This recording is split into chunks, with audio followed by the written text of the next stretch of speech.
Assalamualaikum warahmatullahi wabarakatuh.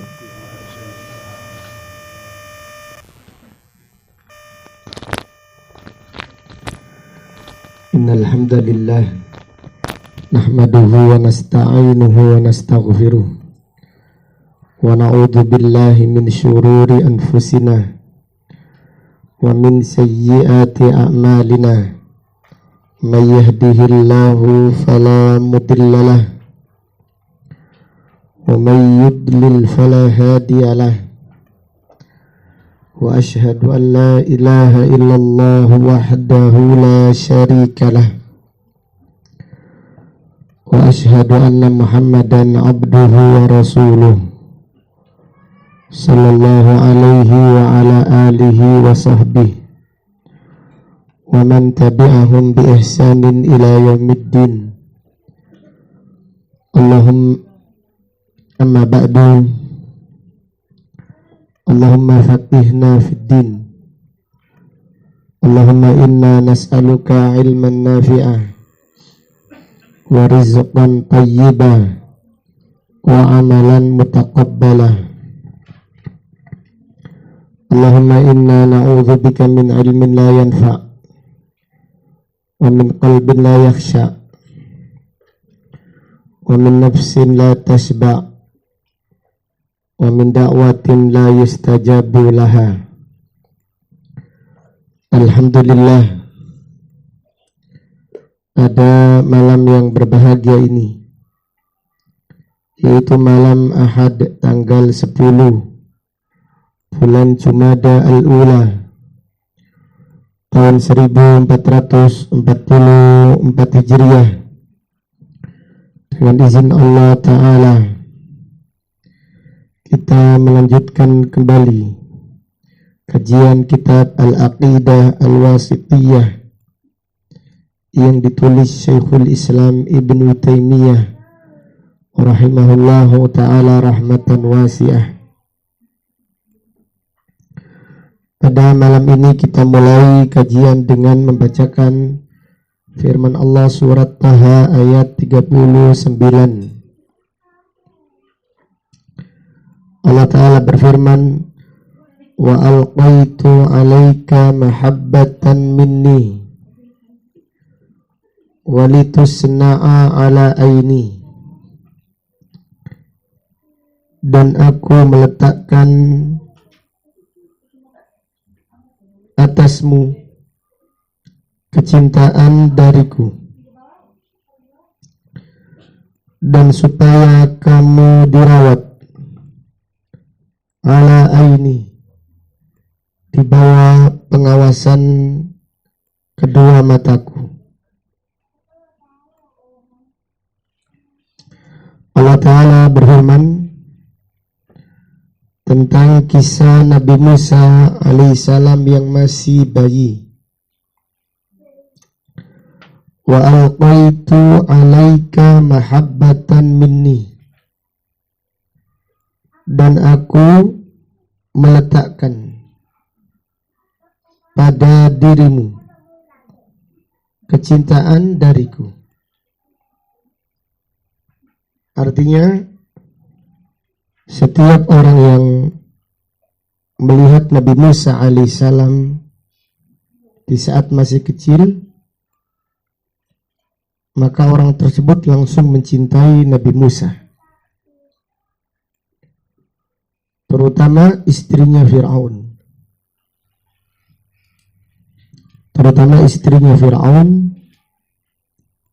Namanya siapa istrinya Fir'aun? Asiyah. Istrinya Fir'aun namanya Asiyah bintu Muzahim. Ketika pertama kali melihat Nabi Musa alaihissalam, istrinya Fir'aun langsung mencintainya. Ketika itu pengawal-pengawal kerajaan Fir'aun ingin mengambil bayi Nabi Musa alaihissalam untuk disembelih. karena keputusan kerajaan Fir'aun menyatakan bahwasannya bayi yang lahir laki-laki disembelih. Karena yaitu tukang sihirnya Fir'aun mentakwilkan mimpinya Fir'aun,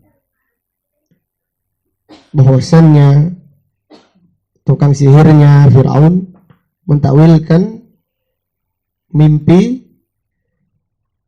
bahwasannya ada pemuda dari Bani Israel yang akan menguasai kerajaan Fir'aun. Setelah itu Fir'aun memutuskan semua bayi lahir laki-laki dibunuh. Nabi Musa alaihissalam ketika masih berada di kandungan ibunya ini sangat khawatir. Dibawa kemana anak saya ini? Bahkan ibunya Nabi Musa kepingin membunuh anaknya sendiri. Karena daripada dianiaya oleh tentara-tentaranya Fir'aun. Tetapi Allah Subhanahu wa ta'ala mengilhamkan kepada ibunya Nabi Musa supaya bayi yang masih kecil untuk diletakkan di peti. Kemudian petinya dialirkan di Sungai Nil. Kemudian peti tersebut berhenti pas di istananya Fir'aun. Allahu Akbar. Ini menunjukkan betapa sempurnanya siasatnya Allah Subhanahu wa ta'ala. Wa makaru wa makarallah wallahu khairul makirin. Mereka membuat makar dan Allah membuat makar, membalas makar mereka. Dan Allah sebaik-baik membuat makar. Setelah bayi tersebut berhenti di depan yaitu istananya Fir'aun, maka peti tersebut diambil oleh tentaranya Fir'aun untuk disembelih. Karena kalau bayi itu bayinya orang-orang Mesir asli ketahuan. Bayi ningrat, bayi darah biru itu tahu mereka. Tapi bayi ini asing ini, otomatis bayinya siapa ini? Mereka hampir membunuh Nabi Musa alaihissalam. Namun dicegah oleh istrinya Fir'aun. Dan ketika istrinya Fir'aun melihat Nabi Musa alaihissalam pertama kali langsung mencintainya. Ini makna firman Allah, wa alqaitu alaika mahabbatan minni. Aku letakkan pada dirimu kecintaan dariku. Artinya orang yang akan melihatmu pasti akan mencintaimu. Istrinya Fir'aun, yaitu Asia, berkata kepada Fir'aun, qurratu ainin li walad. Anak ini penyejuk hatiku dan hatimu. La taqtuluhu, jangan bunuhnya, jangan membunuh dia. Asa an yang fa'ana au nattakhidahu walada. Semoga anak ini bermanfaat bagi kita, atau kita angkat saja menjadi anak kita. Fir'aun berkata, adapun penyejuk hatimu, iya, silahkan. Amma ana fala, adapun aku tidak. Ini menunjukkan kesombongannya Fir'aun. Nabi SAW bersabda, sekiranya Fir'aun mengatakan iya, anak ini petunjukku apa anak ini penyejuk hatimu dan hatiku. Nabi SAW bersabda, jika Fir'aun berkata demikian, maka Allah akan memberi petunjuk kepada Fir'aun, seperti Allah memberi petunjuk kepada istrinya. Karena Fir'aun mengatakan, tidak, anak ini penyejuk hatimu, iya, aku tidak. Ini menunjukkan faedah ucapan itu doa. Jadi jangan mengatakan tentang anak kita kecuali ucapan yang baik. Kalau marah terhadap anak kita, jangan dikatakan yang aneh-aneh. Doakan wis. Namanya anak menjengkelkan itu pasti. Namanya anak itu menjadikan orang tua ngelus dodo. Itu ujian. Jangan mengucapkan ucapan yang menjadikan yaitu Allah murka. Lalu Allah mengabulkan ucapan yaitu Anda. Terutama ucapan seorang ibu. Jangan yaitu mengucapkan ucapan yang mengandung doa tidak baik.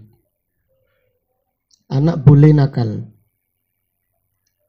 tapi kita tidak membiarkan, tetap kita mendidik dengan penuh kesabaran.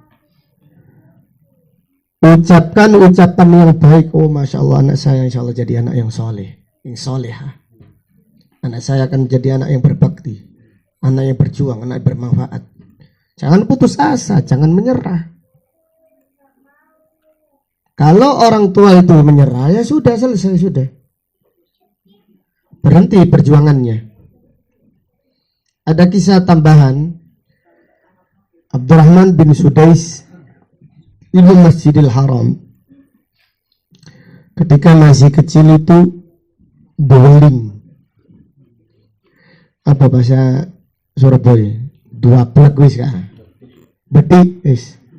Betik ketika kecil. Padahal dia Imam Masjidil Haram. Siapa yang tahu ketika besarnya menjadi Imam Masjidil Haram? Pada suatu hari dia itu mengambil pasir ketika di rumahnya ada tamu seperti ini. Mengambil pasir, pasirnya ini ditaburkan ke makanan yang ada di tamu. Anak sing kayak ngono itu kira-kira apa itu? Wablek atau enggak kira-kira? Wablek, bodik wisen. Iya. Orang tua mungkin, kalau orang tua sini mungkin wah anak kurang ajar. Wah anak duablek karudur. So anaknya dibilang karudur. Oh anak pokoknya naudzubillah ucapan yang lain. Lain ibunya Sudais marah kepada Abdurrahman Sudais. Waramun, semoga Allah menjadikan kamu Imam Masjidil Haram. Doanya marah saja kayak gitu. Maka benar Allah mengabulkan. Berarti kalau dalam keadaan sujud apalagi doanya. Anaknya nakal. Oh gak putus asa. Gak menyerah. Ya kembali tadi kisah Nabi Musa. Istrinya Fir'aun berkata, anak ini penyejuk hatiku dan hatimu. Fir'aun mengatakan enggak. Penghatimu iya, kalau aku enggak. Nabi SAW bersabda, sekiranya Fir'aun mengatakan na'am iya, Allah akan memberi petunjuk kepada Fir'aun. Fir'aun akan masuk Islam, beriman kepada Nabi Musa. Seperti Asiyah beriman kepada Nabi Musa alaihissalam. Jadi sekali lagi, ucapan itu apa? Doa. Jadi jangan mengatakan untuk diri kita, untuk anak kita, untuk keluarga kita, kecuali ucapan yang baik. Kemudian kembali kepada kisah Nabi Musa. Nabi Musa ini semasa kecilnya dirawat di kerajaan Fir'aun. Maka Allah Ta'ala berfirman, walitusna'a ala aini, kamu ini dirawat di bawah penjagaan kedua mataku. Aku mengawasimu, aku menjagamu. Demikian. Padahal Fir'aun ini ikit-ikit Fir'aun ini wis. Cari kesempatan untuk membunuh Nabi Musa alaihissalam. Tapi Allah yang menjaga. Pada suatu hari Musa yang masih kecil, mungkin usia yaitu 1-2 tahun, di kerajaannya Fir'aun. Ketika Fir'aun duduk-duduk bersama menteri-menterinya, tiba-tiba datang Nabi Musa, narik jenggotnya Fir'aun, tempalannya tempeling. Dan tempilingannya Nabi Musa itu keras, walaupun kecil, atos tangan itu. Kesakitan Fir'aun. Menteri-menterinya berkata, "Wahai Fir'aun, lihatan ini loh. Cilik aja kayak gini. Suatu saat dia yang akan menguasai kerajaanmu." Maka Fir'aun memerintahkan, "Bunuhlah anak ini sekarang juga." Istrinya berkata, "Wahai Fir'aun, anak ini tidak paham, anak ini masih kecil, usianya masih 1-2 tahun, kamu membunuhnya. Tidak paham, dia itu tidak sengaja. Kalau tidak percaya, ujilah dia. Coba kasih buah, riwayatkan kurma, dan kasih bara. Milih apa dia?" Maka Firaun menuruti rayuan istrinya tadi. Akhirnya Nabi Musa ditawarkan makanan dan bara. Apa bara itu? Mawo. Sebenarnya Nabi Musa itu mau ngambil makanan, tampil oleh malaikat Jibril. Nabi Musa langsung makan bara, sehingga lisannya agak sedikit, yaitu pelet. Iya. Maka Fir'aun itu mencela Nabi Musa. "Am ana khairun min hadzal ladzi huwa mahin wala yakadu yubin?" Apakah saya ini lebih baik atau orang yang pelat ini? Padahal Allah Subhanahu wa taala memuliakan Nabi Musa. Nabi Musa berdoa, "Rabbi shrah li sadri wa yassir li amri wahlul 'uqdatan min lisani." Ya Allah, uhlul, lepaskan uqdah, kesulitan pada lisanku. Allah mengabulkan doa Nabi Musa alaihissalam. Allah memberikan lisan yang fasih. Bahkan Nabi Musa adalah nabi yang terbaik, yang paling sering berbicara dengan Allah secara langsung. Jadi lihatlah penjagaan Allah kepada Nabi Musa. Dirawat di kerajaannya Fir'aun. Jadi Fir'aun ini sudah mencari kesempatan untuk membunuh Nabi Musa alaihissalam, tetapi lagi-lagi Allah menjaganya. Maka Allah berfirman, "Walitusna'a ala aini," dan kamu dirawat di kerajaan musuhmu. Ala aini, di bawah pengawasan mataku. Aku yang menjagamu, aku yang melindungimu, aku yang menolongmu. Ini menunjukkan sempurnanya kekuasaan Allah Subhanahu wa ta'ala.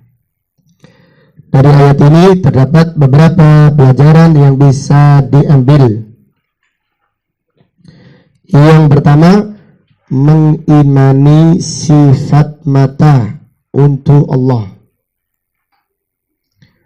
Mengimani sifat mata untuk Allah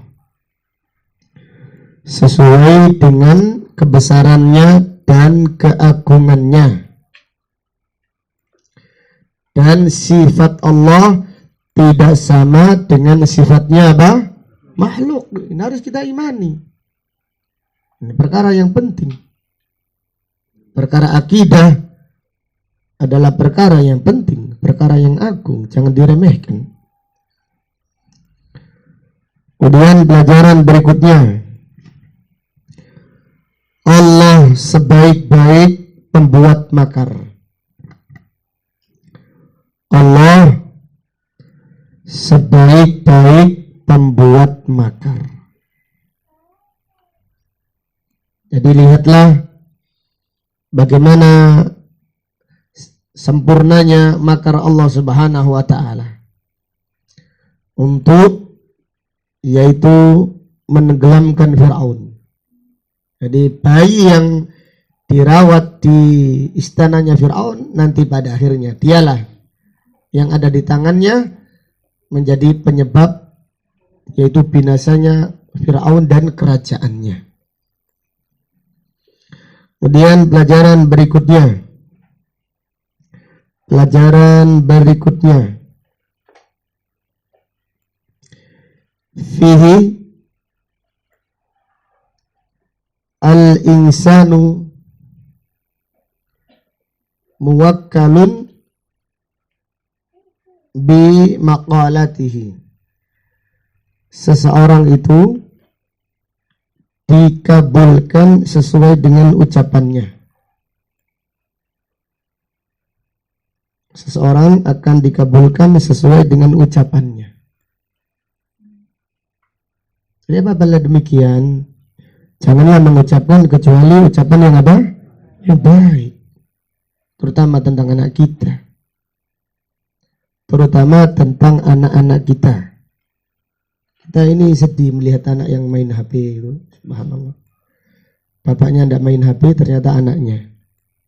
Di masa kita marah-marah terus. Kita punya sikap, ya kadang kita tegas, kadang-kadang kita lemah lembut, tapi keyakinan jangan hilang. Tetapi keyakinan jangan hilang. Ini kita diopo nas sampai nas. Bapak biyen gak ngono nak. Bapak biyen ini, iya, bapak biyen, iya. Nang sawah, bapak biyen ini bantu orang tua nyelet nang sawah ngangkat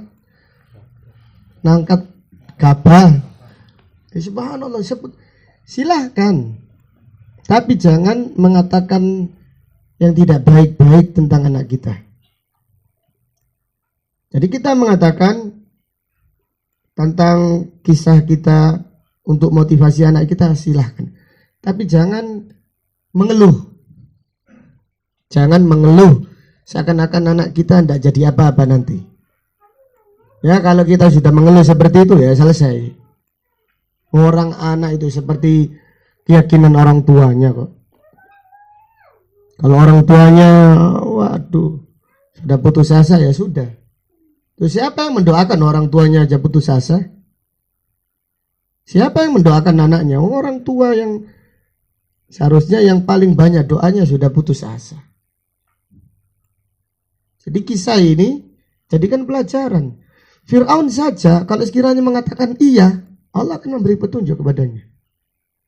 Fir'aun itu kalau mengatakan iya, setelah mendengarkan ucapan istrinya. Tapi karena Fir'aun sombong mengatakan tidak, istrinya yang dikabulkan oleh Allah. Fir'aun tidak demikian. Maka seseorang itu dikabulkan sesuai dengan apa? Sesuai dengan apa? Ucapannya, ucapan yang baik. Anak saya, Masya Allah, anak saya jadi anak yang berbakti, anak yang penyayang, anak yang bermanfaat untuk umat, anak yang berjuang, anak yang yaitu semangat, anak yang ucapan yang baik. Tapi dengan usaha, bukan ucapan tok. Ucapan tok, tapi anaknya gak pernah didoakan, gak pernah diajari, dimotivasi tetap. Jadi sekali lagi, seseorang itu dikabulkan sesuai dengan ucapannya. Kemudian pelajaran berikutnya, fihi dhammu al-kibr, celaan bagi orang-orang yang sombong. Celaan bagi orang-orang yang sombong. Jadi Fir'aun menyombongkan diri. Didoakan api gak gelem. Itu Fir'aun. Hei Fir'aun, anak ini insya Allah bermanfaat bagimu. Kalau Fir'aun mengatakan iya, mungkin Fir'aun gak ditempelin Nabi Musa. Fir'aun ketika Nabi Musa kecil sudah nempeling, jenggotnya ditarik, kepalanya yang botak tempeling oleh Nabi Musa alaihissalam. Cepelak gitu kan ya. Sampai menteri-menterinya Fir'aun kaget. Wah tertempelingan ya. Fir'aun ini gimana titenono. Kerajaanmu dipek anak ini. Patenono saiki. Fir'aun sikit-sikit wis. Kemudian istrinya Fir'aun yang lagi-lagi yaitu menyelamatkan Nabi Musa alaihissalam atas izin Allah subhanahu wa ta'ala. Kemudian pelajaran berikutnya,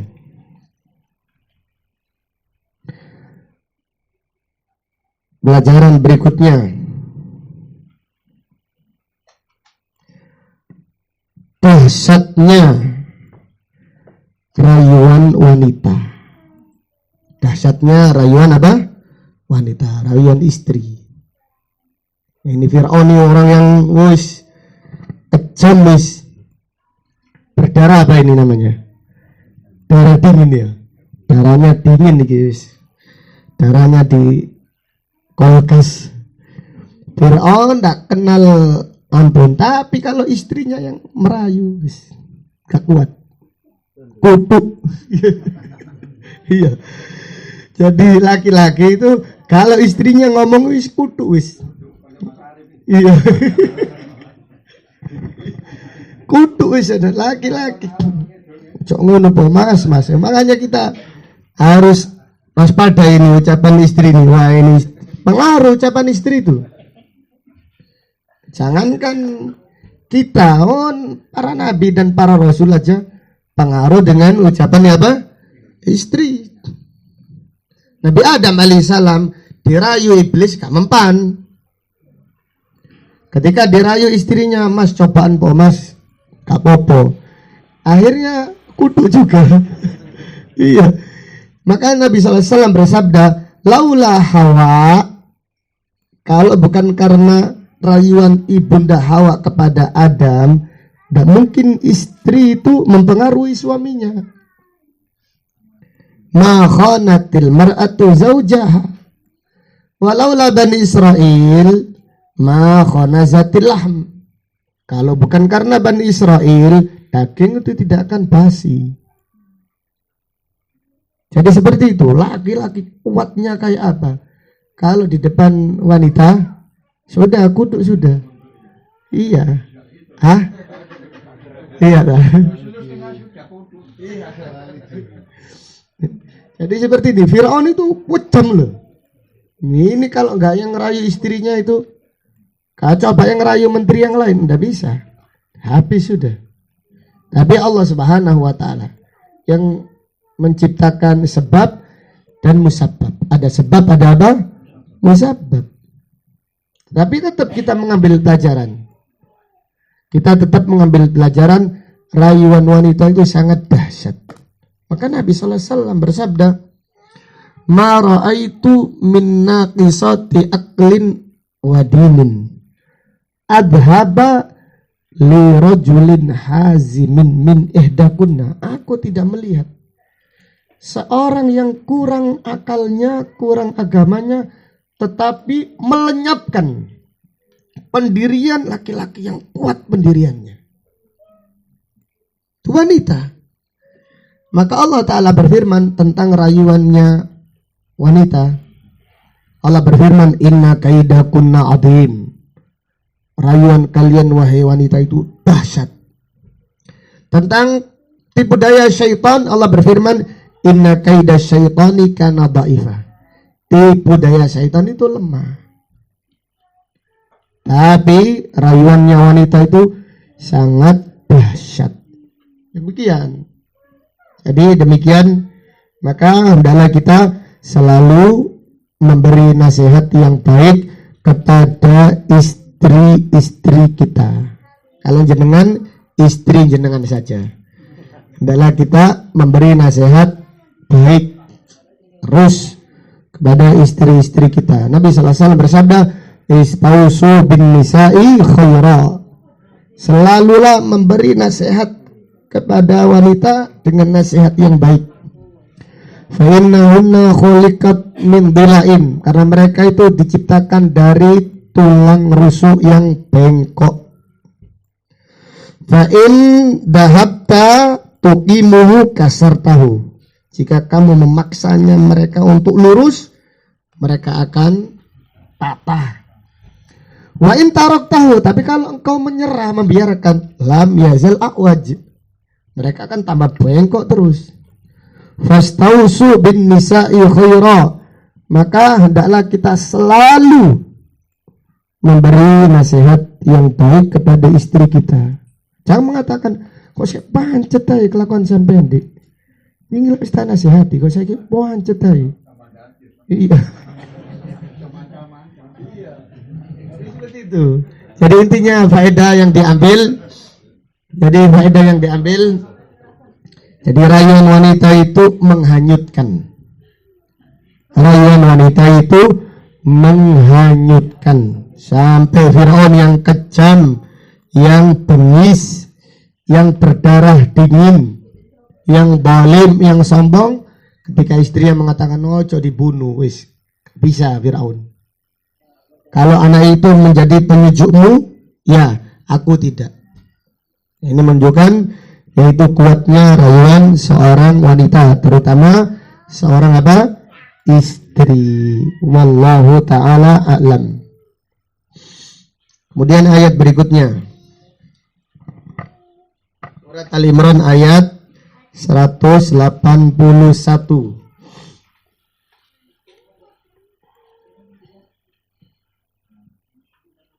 Surat Al-Imran ayat 181. Allah Ta'ala berfirman, laqad sami'allahu qawlan ladhina qalu innallaha faqirun wa nahnu aghniya. Sungguh Allah telah mendengar ucapan orang-orang yang mengatakan, sesungguhnya Allah fakir dan kami orang-orang yang kaya. Jadi orang-orang Yahudi ketika diperintahkan bersedekah, malah menuduh Allah fakir. Allah Ta'ala berfirman, jadi Nabi SAW menyampaikan firman Allah kepada para sahabat, man dalladhi yukridullaha qardan hasanah. Siapa yang menghutangi Allah dengan pinjaman yang baik? Siapa yang memberikan pinjaman kepada Allah, pinjaman yang baik? Fayudha'ifu lahu ad'afan katsira. Allah akan melipatkan dengan kelipatan yang banyak. Maksud ayat ini, Allah Subhanahu wa Ta'ala menganjurkan kaum muslimin untuk bersedekah. Dan orang-orang yang bersedekah akan dilipat gandakan pahalanya oleh Allah dengan kelipatan yang banyak. Bukan ayat ini menjelaskan Allah itu butuh uang, enggak. Allah itu maha kaya. Tetapi Allah Subhanahu wa Ta'ala menganjurkan hamba-hambanya yang beriman untuk saling tolong menolong antara satu dan yang lain, untuk menyisihkan sebagian hartanya di jalan Allah. Allah akan memberikan kelipatan yang banyak. Itu maksud ayat ini. Tapi orang Yahudi itu orang serekalan. Apa serekalan itu? Ngereat, ruwet dia. Iya, orang Yahudi itu orang serekalan. Serekalan orang yang, yaitu tadilah ruwet. Iya. Ketika mendengar ayat seperti itu, berarti Allah itu fakir. Berarti Allah fakir, kami ini kaya. Abu Bakar As-Siddiq radhiyallahu anhu ketika memasuki yaitu perkumpulan orang-orang Yahudi, Abu Bakar mengajak mereka untuk masuk Islam. Lalu ada orang Yahudi yang namanya Fanhas mengatakan, wahai Abu Bakar, kita tidak mau beriman kepada Tuhan yang fakir. Kami tidak mau beriman, Tuhan kalian itu fakir kok gitu. Langsung Abu Bakar menempelin Fanhas tadi, tempeling oleh Abu Bakar Siddiq. Yaitu wajahnya atau pipinya langsung ditampar dengan keras oleh Abu Bakar As-Siddiq. Abu Bakar berkata, sekiranya aku dibolehkan membunuh orang-orang yang mengadakan perjanjian damai, aku akan membunuhmu. Orang Yahudi itu mengadakan perjanjian damai dengan Rasulullah SAW, maka Abu Bakar menghargainya. Kemudian Fanhas ini langsung lapor kepada Nabi SAW. Fanhas berkata, ya Muhammad, sahabatmu memukulku, aku gak salah apa-apa. Oh Muhammad, sahabatmu Abu Bakar memukulku, aku ini gak salah. Sahabat Abu Bakar ini teroris ini. Nah, seperti itu. Orang Yahudi sekarang kan gampang mengecap umat Islam sebagai apa? Teroris. Ini radikal ini. Aku gak lapo-lapo kok. Abu Bakar berkata, ya Rasulullah, dia berkata demikian-demikian. Fanhas berkata, ndak Muhammad, demi Allah aku tidak mengucapkan apa-apa. Nabi SAW lebih percaya pada siapa? Abu Bakar. Nah, mungkin Abu Bakar dusta. Lalu turun ayat ini. Lalu turunlah ayat ini. Surat Ali Imran ayat 181. Allah Subhanahu wa ta'ala membenarkan ucapannya Abu Bakar As-Siddiq. Turun ayat, maka orang tadi malu. Orang-orang Yahudi, dan orang Yahudi itu tidak punya malu, tidak punya rasa malu. Urat malunya sudah apa? Sudah terputus. Urai kedek, urai tembok itu orang Yahudi. Maka Allah Ta'ala berfirman, laqad sami'a Allahu qaulal ladzina qalu innallaha faqirun wa nahnu aghnia. Sanaktubu ma qalu wa qatlahumul anbiya'a bighairi haqq wa naqulu dzuqu adzabal hariq. Allah Ta'ala berfirman, sungguh Allah mendengar ucapan orang-orang yang mengatakan bahwasannya Allah fakir, sedangkan kami ini loh orang-orang yang kaya. Allah berfirman, kami mencatat ucapan mereka dan kami mencatat perbuatan mereka yang membunuh para nabi dan para rasul tanpa alasan yang benar.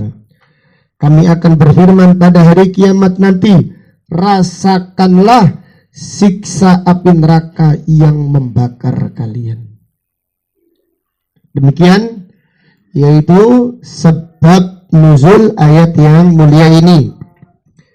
Dari ayat ini terdapat beberapa pelajaran yang bisa diambil. Surat Al-Imran ayat 181.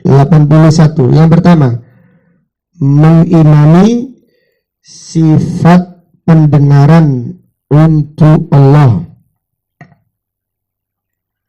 Mengimani sifat pendengaran untuk Allah. Jadi kita wajib mengimaninya. Kita tidak mengatakan pendengaran Allah sama dengan pendengarannya apa? Makhluk. Kita tidak mengatakan demikian. Kita mengatakan Allah Maha mendengar. Allah memiliki apa? Pendengaran. Maka kita wajib mengimaninya. Karena Allah berfirman, laqad sami Allah. Sungguh Allah telah mendengar. Ini sudah langsung dipahami. Allah Maha mendengar. Allah memiliki apa? Pendengaran. Maka akidahnya Ahlussunnah wal Jamaah adalah akidah yang sesuai fitrah.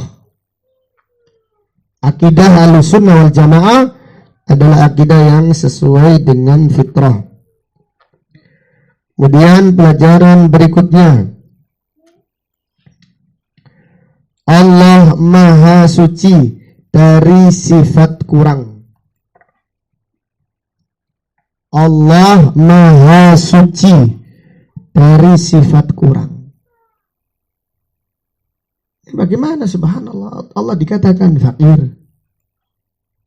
Orang Yahudi mengatakan Allah fakir, Allah bakhil.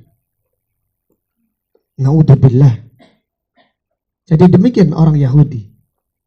Maka kita wajib mensucikan Allah dari sifat-sifat yang apa? Yang kurang. Karena Allah itu maha sempurna.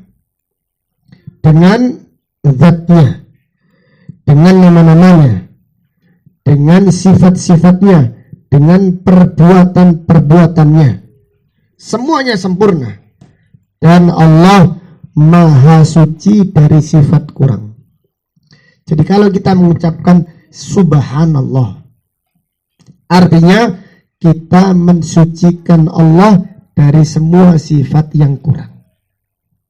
Kalau kita mengucapkan alhamdulillah, artinya kita memuji Allah dengan semua sifat yang sempurna. Jadi kalau kita mengucapkan subhanallah wa bihamdi, maha suci Allah dengan semua kemuliaannya. Artinya di saat kita mengucapkan subhanallah, artinya kita mensucikan Allah dari semua sifat yang apa? Yang kurang. Kalau kita mengucapkan wa bihamdi, artinya kita memuji Allah dengan semua yang sempurna. Semua sifat yang sempurna, semua perbuatan yang sempurna, kita memuji untuk Allah Subhanahu wa ta'ala. Jadi itu adalah maksud dari zikir. Di antara maksud zikir yaitu memperbaharui akidah, menguatkan akidah. Bukan sekedar ucapan lisan, kita baca ayat kursi, kita baca surat Al-Ikhlas, kita membaca la ilaha illallah. Kita pagi dan petang baca la ilaha illallah wahdahu la syarikalah lahul mulku wa lahul hamdu wa huwa ala kulli syai'in qadir. Bukan sekedar zikir lisan, tapi zikir ini mengandung yaitu kandungan tauhid, supaya kita memperbarui tauhid kita, menguatkan tauhid kita. Kita mengucapkan subhanallah supaya iman kita bertambah, tauhid kita tambah mantap, tambah mendalam, seperti itu. Maka mintalah kepada Allah zikir yang khusyuk. Baca la ilaha illallah. Artinya kita memperbarui tauhid kita, menguatkan tauhid kita, dikuatkan setiap hari, setiap saat. Kita mengucapkan subhanallah wa bihamdihi subhanallahil azim. Ucapan tersebut untuk menguatkan akidah kita, untuk memperbarui keimanan kita, dan diantaranya supaya untuk berzikir mengingat Allah Subhanahu wa ta'ala. Kemudian pelajaran berikutnya fihi dhammul yahud, celaan bagi orang-orang Yahudi. Celaan bagi orang-orang Yahudi. Kemudian pelajaran berikutnya fihi al-istihza'u billah kufrun, memperolok Allah Subhanahu wa ta'ala adalah kekufuran. Mengolok-olok Allah Subhanahu wa ta'ala adalah kekufuran. Tidak boleh kita. Jadi apabila mengolok manusia termasuk dosa, apalagi mengolok Allah Subhanahu wa ta'ala. Jadi orang Yahudi itu naudzubillah, mereka mengucapkan ucapan tetapi dianggap ringan. Mereka mengucapkan ucapan yang kufur namun mereka menganggap ringan. Naudzubillah, mereka mencela para nabi dan para rasul, mencela kitab suci mereka, mencela syariat mereka, mengatakan nabi mereka, nabi yang paling mulia saja dikatakan dengan kata-kata yang tidak baik. Mereka juga tidak punya adab kepada Allah Subhanahu wa taala. Demikian orang-orang Yahudi, naudzubillah. Kemudian pelajaran berikutnya, fadlu Abu Bakar As-Siddiq, keutamaan sahabat Abu Bakar As-Siddiq radhiyallahu taala anhu.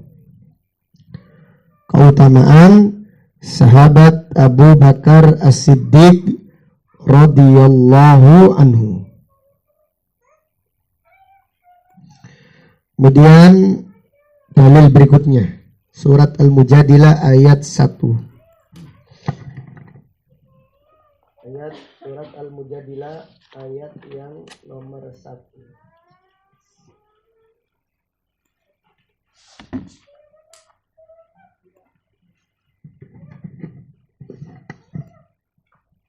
Surat Al-Mujadilah ayat yang nomor 1.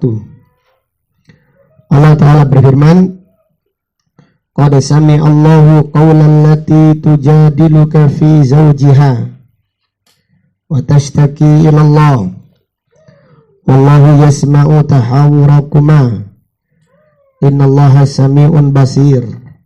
Sungguh Allah telah mendengar ucapan seorang istri yang mengadu kepadamu tentang suaminya, dan istri tersebut mengadu kepada Allah, dan Allah mendengar, yaitu dialog kalian berdua.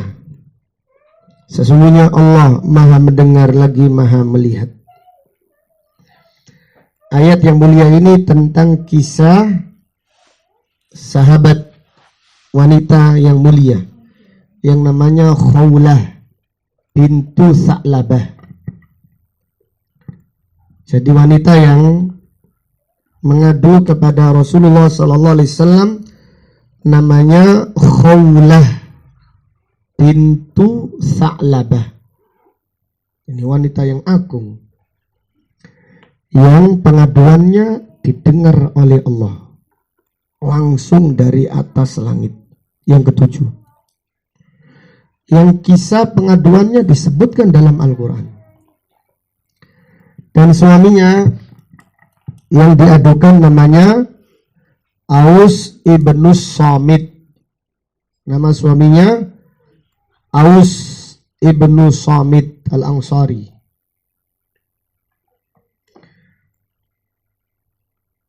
Kisah pengaduannya itu Khawlah ini sudah menikah lama dengan suaminya, sudah punya anak banyak. Maksudnya menua bersama. Ketika hampir tua atau setengah tua, maka Aus ini berkata kepada Khawlah, kamu seperti punggung ibuku, anti kabahri ummi. Kamu itu seperti punggung ibuku. Jadi kamu sudah tak anggap seperti ibuku sendiri. Ini ucapan, jadi yang dimaksud ucapan tersebut, seorang suami yang sudah tidak cinta sama istrinya, tapi berat meninggalkannya, maka dianggap kamu itu tak anggap seperti ibu dewi. Kamu seperti bahri ibuku. Kamu seperti adikku. Wes dewek seduluran aja. Kamu tak anggap seperti ibu. Ini bojone kok dianggap seperti ibu, ya apa sih? Nah, maka Khawlah ini mengadu, ya Rasulullah, akala sababi, masa mudaku dintekno jan. Iya, perutku ini sudah melahirkan anak banyak untuk dia. Ketika aku sudah seperti ini, dia berkata, anti kabahri ummi, kamu seperti punggung ibuku.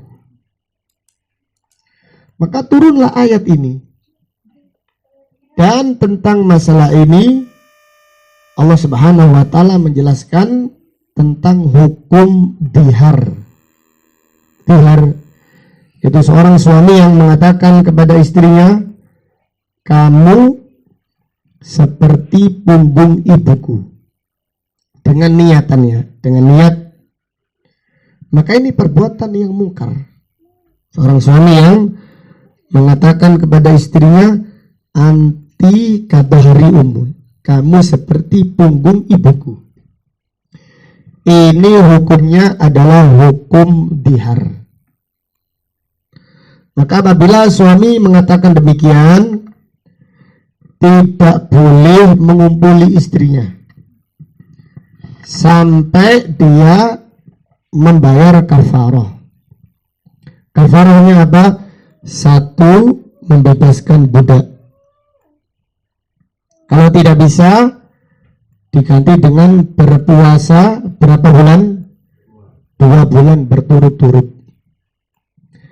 Kemudian yang ketiga, kalau tidak bisa membayar budak, tidak bisa berpuasa 2 bulan, baru diganti memberi makan 60 orang miskin. Ucapan ini ucapan mungkar. Ucapan tersebut adalah ucapan mungkar. Jadi seorang suami yang berkata kepada istrinya, karena sudah tidak dicinta lagi, anti kadahri ummi, kamu seperti punggung ibuku. Siapa yang mengucapkan demikian, maka dia wajib membayar kafarah.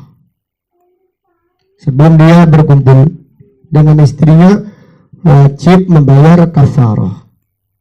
Kafarahnya tadi 1, membebaskan apa? Budak.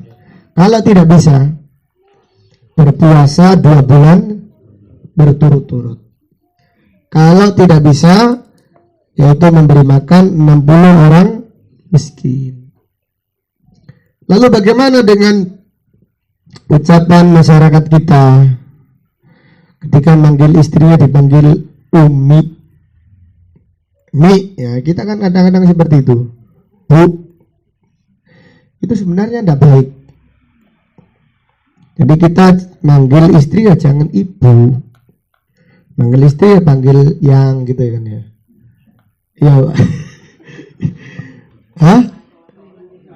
Iya sayang atau iya atau mau tetap tetap iya sayang atau dik, iya dik gitu ya, yang apa yang gimana kabarnya yang seperti itu. Kalau memanggil mama atau ibu atau umi itu tidak baik sebenarnya, tetapi tidak sampai hukum dihar. Jelas ya? Tidak sampai hukum dihar. Hukum dihar itu hukum lain. Dengan niatan sudah tidak menganggap istrinya seperti istri, menganggap istrinya seperti ibunya apa? Sendiri. Kita kalau manggil istri kita umi kan gak ada niatan apa-apa. Jadi demikian. Tetapi kalau bisa diganti, jangan dijadikan kebiasaan, itu tidak baik juga. Walaupun tidak sampai seperti ayat ini secara hukum syar'i.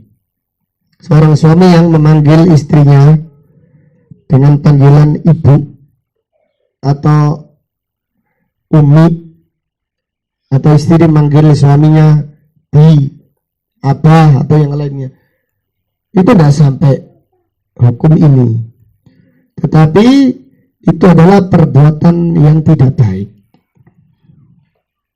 Itu adalah perbuatan yang tidak baik, panggilan yang tidak baik, yang layak diganti. Walaupun secara hukum tidak termasuk hukum apa tadi? Dihar. Secara hukum tidak termasuk hukum dihar, tapi tidak baik. Maka ditanyakan kepada Syekh bin Bas, gimana panggilan sebagian yaitu negeri, seorang suami memanggil istrinya ibu, umi, nah ini tidak baik. Tapi kalau dipanggil contohnya Ummu Muhammad, lain itu, wahai ibunya Muhammad, itu bagus. Ummu Abdillah, wahai ibunya Abdullah, Bukan Umi kan ibu saya gitu loh. Umi, nah kan maksudnya gitu. Kita kan anggar koyo keren-keren loh bahasa Arab itu loh. Iya. Dan ketok wis keren manggil Umi rek wah sini. Mari lu mau kaji biasanya gitu. Iya kan. Padahal ada orang kampung itu suaminya pergi haji, istrinya enggak. Tapi istrinya dipanggil Umi itu enggak mau dia. Ngamuk gitu loh. Dipanggil oleh ponakan B ke Sapundi. Dak lu mau kaji ku larang gitu. Padahal sing lu mau kaji lo bojone gitu loh.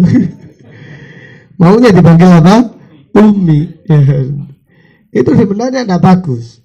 Panggilan Umi atau apa itu enggak bagus. Apa ya orang tua kita? Nah, Abi, seperti itu.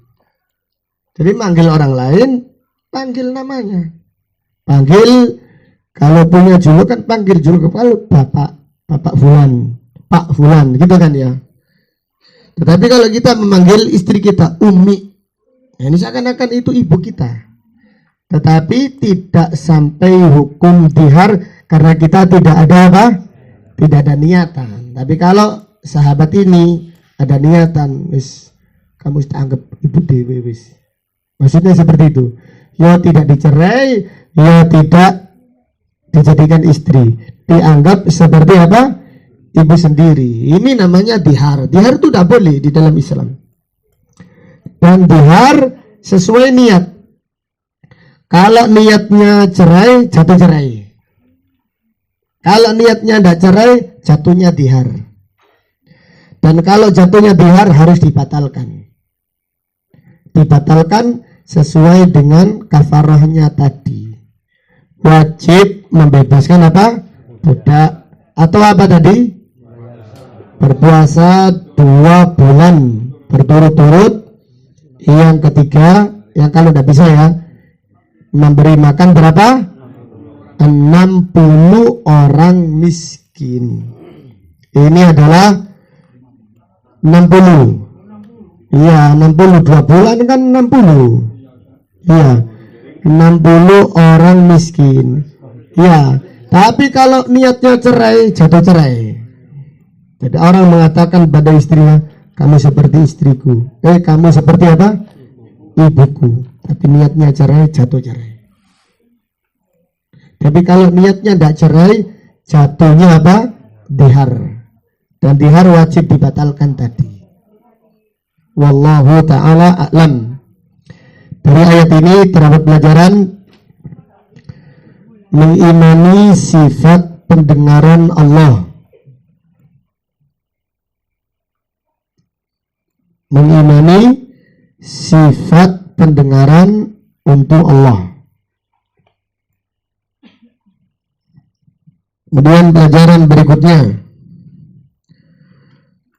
keutamaan sahabat Khawlah bintu Sa'labah radhiyallahu anha. Keutamaan sahabat Khawlah bintu Sa'labah.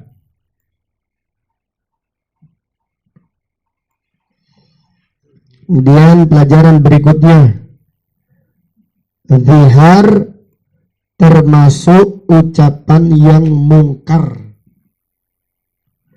Zihar termasuk ucapan yang mungkar.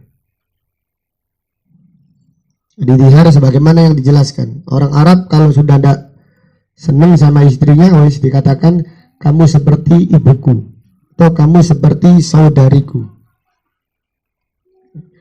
Ini tergantung niatnya. Kalau niatnya cerai, maka jatuh apa? Cerai. Kalau tidak niat cerai, jatuhnya dihar. Dan dihar wajib dibatalkan. Kemudian pelajaran berikutnya, wajib membayar kafarah dari dihar. Wajib apa tadi? Membayar kafarah dari dihar. Jadi dihar ya tadi maksudnya dihar Seorang yang mengatakan pada istrinya, kamu seperti ibuku. Kalau niatnya dihar, maka wajib membayar apa? Kafarah. Kalau niatnya cerai, jatuh apa? Jatuh cerai. Jadi kalau niatnya cerai, itu jatuh cerai. Seorang suami berkata kepada istrinya, jadi saya pernah yaitu menyelesaikan kasus yang rumit. Seorang suami yang tidak baik berkata kepada istrinya cerai, tapi dengan sindiran. Yang pertama, dikatakan pada istrinya, pulanglah kamu ke rumah orang tuamu. Ini kalau niat cerai jatuh apa? Jatuh cerai. Tapi suaminya tadi itu nggak menjelaskan maksudnya, jadi istrinya tidak paham. Tapi secara syar'i sudah jatuh satu dan rujuk lagi. Yang kedua, suaminya berkata kepada istrinya, cukup pernikahan kita sampai di sini saja. Cukup pernikahan kita sampai di sini saja. Tapi niat cerai, maka jatuh apa? Cerai. Sudah jatuh dua, talak dua. Kemudian yang ketiga, suaminya berkata, carilah suami yang lain selain aku. Carilah suami lain selain aku. Tapi niat. Semuanya ini dengan niat. Istrinya tidak paham. Yang ketiga baru suaminya terus terang, saya mengucapkan ini niat cerai. Maka kita jatuh cerai. Istrinya kaget. Kemudian yang pertama, saya sudah mengucapkan cerai. Demikian. Suaminya ingat betul. Istrinya yang ingat. Istrinya yaitu sangat terpukul. Tetapi gimana, sudah jatuh talak 3. Maka kita tidak bisa. Jadi saya ketika itu menjelaskan ini sudah jatuh talak 3, tidak bisa ketemu lagi. Karena suaminya sadar. Saya mengucapkan demikian, niat jatuh cerai. Maka jatuh sudah. Walaupun secara zahir ini kezaliman. Jadi suami kalau mengatakan kepada istrinya, pulanglah ke rumah orang tuamu, kemudian rujuk lagi, sampaikan saya sudah niat cerai. Tapi masih bisa rujuk, karena cerai 1, talak 1 bisa apa? Bisa rujuk. Supaya istrinya tuh ngerti gitu loh. Oh ini berarti saya sudah dicerai. Lain kali dia hati-hati dengan bersikap kepada suaminya. Kemudian suaminya tadi, istrinya tidak paham, ya pikir ancaman saja. Dan biasanya yang umum itu kan ancaman. Ancaman tidak jatuh cerai. Pulanglah kamu ke rumah orang tuamu. Tapi niatnya tidak cerai, gak jatuh cerai. Atau kadang-kadang suami marah kepada istrinya, carilah suami yang lebih ganteng dari aku. Kalian udah pasar loa. Iya, abang-abang lambe enggak jatuh apa? Enggak jatuh apa-apa. Tergantung niatnya. Pulanglah kamu ke rumah orang tuamu. Nah, ini kalau tidak niat tidak jatuh. Seperti dihar, kalau tidak niat cerai enggak jatuh. Tapi kalau niatnya cerai maka jatuh apa? Jatuh cerai. Kemudian tambahan faedah tentang masalah perceraian. Lafaz cerai itu jatuh dengan lafaz talak. Talak atau cerai atau pegat. Itu baru, itu kalau diucapkan kita pegat saja. Anti tak pegat. Ini jatuh langsung. Tidak dilihat dari apa? Niatnya, karena lafadznya jelas. Adapun lafadz pisah ini masih belum jelas. Kita pisah saja. Ini masih sindiran. Kalau niatnya pisah, jatuh apa? Jatuh cerai. Kalau niatnya tidak bisa, hanya ancaman, maka tidak jatuh apa? Tidak jatuh cerai. Lafadz cerai, lafat pegat, lafat talak ini kalau diucapkan sungguh-sungguh atau main-main jatuh apa? Jatuh talak. Ada seorang suami berkata kepada istrinya, "Dek, ayo dolenan cerai-ceraian atau atau istrinya diprank ya, diprank. Wah, istriku mulai saat ini saya yaitu menjatuhkan talak 3 kepadamu. Talak 3? Iya, sah sudah. Gak boleh balik kecuali istrinya dinikahi orang lain, nikah yang resmi, bukan nikah main-main. Maka gak boleh main-mainan cerai. Nabi SAW bersabda, "Salasun jidduhunna jiddun wa hazluhunna jiddun." 3 perkara yang sungguh-sungguhnya dinilai sungguh-sungguh dan main-mainnya dinilai apa? Sungguh-sungguh. Ada seorang pemuda mahasiswa Libya, ketika baru menikah kan dikuto, dicandai sama teman-temannya. Gimana rek menikah rek? Menyesal enggak? Iya, menyesal aku.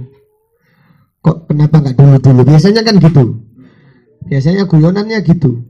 Lalu dia mengatakan, ketika dicandai temannya, gimana menikah? Menyesal enggak?